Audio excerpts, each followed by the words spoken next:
What's up, Sparkman family? It's your boy Sparkman, and welcome back to another Market Watch. First up on the docket today is, OTS Tournament Pack 26. We gotta talk about this one because, we talked about this OTS Tournament Pack 26 being a successful Ultimate Rare Tournament Pack, and it has done just so, as a lot of these prices have really not gone down. It's been true to its price, and if anything, something like Voiceless Voice, for example, has actually increased in price. It was at $29 only a few days ago. Now it's seeing prices closer to $36, $35 even. We have 5 listings only left here. And yes, we're seeing prices on the up end for things here for the Voiceless Voice Ultimate Rare. And yes, a lot of these cards have really not gone down in price either. Obviously, the Super Rares are really awesome as well. You have really good Super Rares, saying and Summoning, we talked about Samurai Destroyer. So really good cards in this one as Supers and as Ultimate Rares.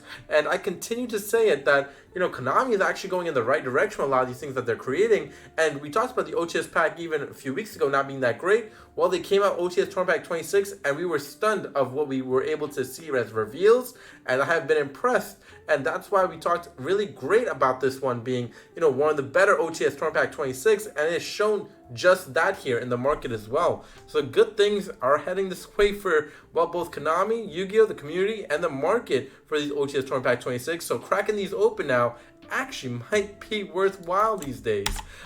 Talking about worthwhile these days, Rage of the Abyss. Things are looking up for Rage of the Abyss even further than it was only a week ago. I told a lot of people, you got to look out for Moltron Filius being an expensive card, Dominus Impulse being an expensive card, and yes, what has happened? Well, Moltron Filius has not, really gone down in price. If anything, just stayed steady at its price at, around the 130 area. And then you have Dominus Impulse that has hit a major new price tag around $70. People were saying, oh, it's going to be 35, it's going to be 20. People are not really believing this one.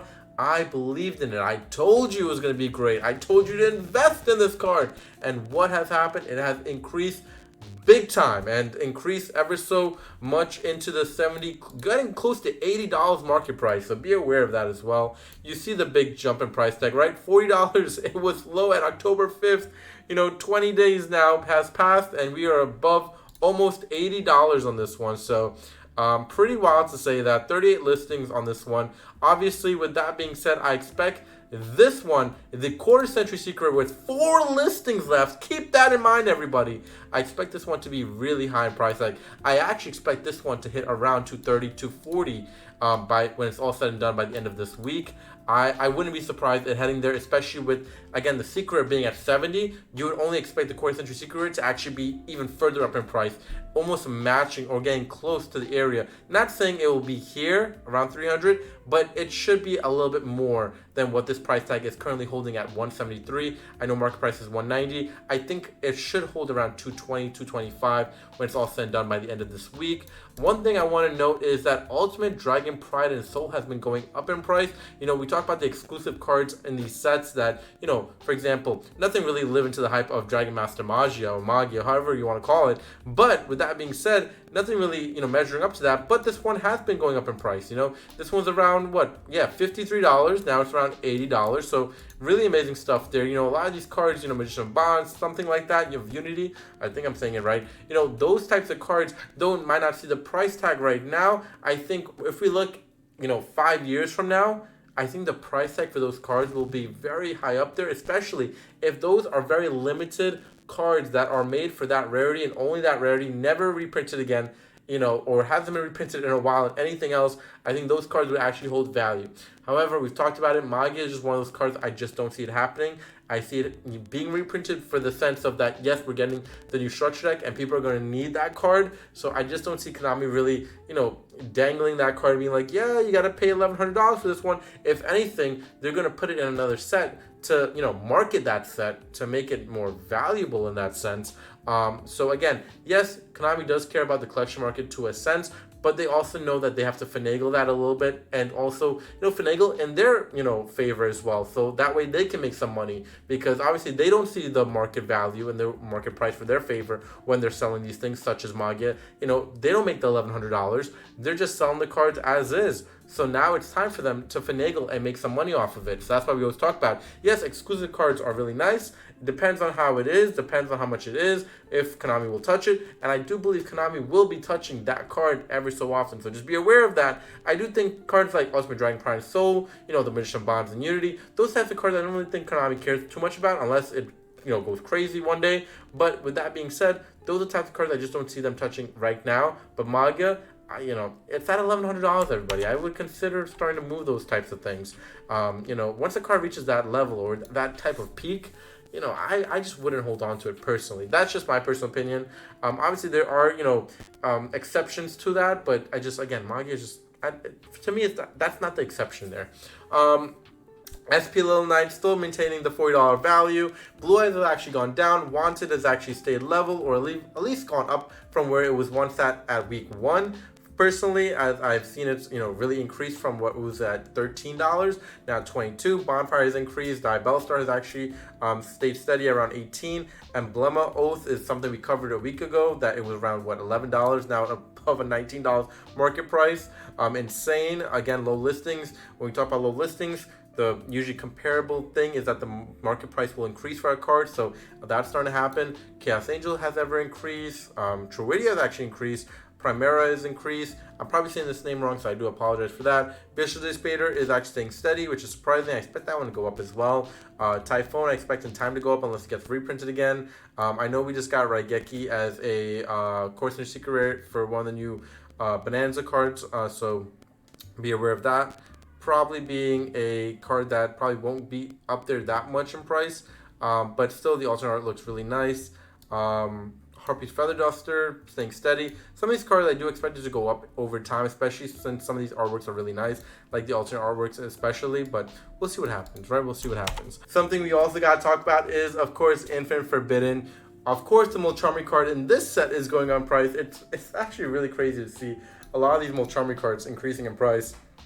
I wouldn't be surprised one of these cards being an Ultimate Rare in the future for OTS Pack. But yeah, $60. The other now at $65. And going up pretty fast as well. So be aware of Parelia going up, Fawilia's going up, that new Molcharmi card's coming out very soon, the other set. So a lot of insane stuff happening here in Yu-Gi-Oh! And Molcharmi is behind a lot of this insane stuff going on right now in Yu-Gi-Oh! So again, not surprised with stuff like that. We talked about those cards just being an ever so often just juggernaut. That's the best way to put it. It's just a juggernaut of a card. It's insane. One thing to note that Fiend's Engraver is under 60 in market price. That's insane. Wow. Yeah. Wow. Under 60. I didn't think it would come to that, but Engraver has definitely, dropped in so much value. Props to everyone who made money on that card at this point. But wow, it's definitely dropped. It's definitely a sad sight to see. I definitely didn't think it would be that soon, this card dropping in price, but it has happened. And other decks are making its way. We talked about power creep happening in this game, and stuff like Raziel, all those types of decks, archetypes that's coming out very soon is going to make a lot of these decks look like a joke. So again, power creep again happening yet again with Yu-Gi-Oh! And Konami. I do think they have to fix that in the future. I do think a lot of people are going to get frustrated at some point, especially with quick turnaround time for a lot of these archetypes, coming out, and power creep just really happening at a really fast rate, which I don't think that a lot of the player base is going to appreciate moving forward. And I don't think the market is going to really, favor us getting cards to actually play the game as well. So there's that in that sense as well. So a lot of things to consider moving forward with Konami and the sense of how they're going about, bringing out all these new archetypes, and, one being better than the other, and then the other one being better than that one. So, they just have to take all those things into consideration moving forward as well. We touched upon Dragon Master Magia a little bit as well. Again, if you have it, I personally would sell, just my recommendation. I do think the sealed value also, depending on, when they do reprint it, this can actually always increase as well. Though being the first printing of Dragon Master Magia, and we don't know what type of reprint they will have for this card. If they do it, I'm not sure if there will be a Ghost Rare, an Ultimate Rare. Maybe in the future they bring back Starlight Rares or make it a Starlight Rare. So, who knows what they decide to do in terms of the reprint for this card.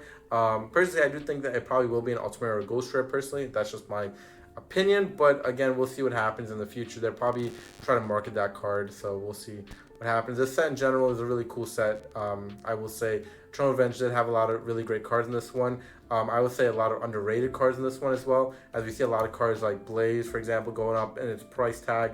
We've had even Win Karibo at one point go up. Snatch Shield is a very hidden card that I can see going up very hard in price tag at some point.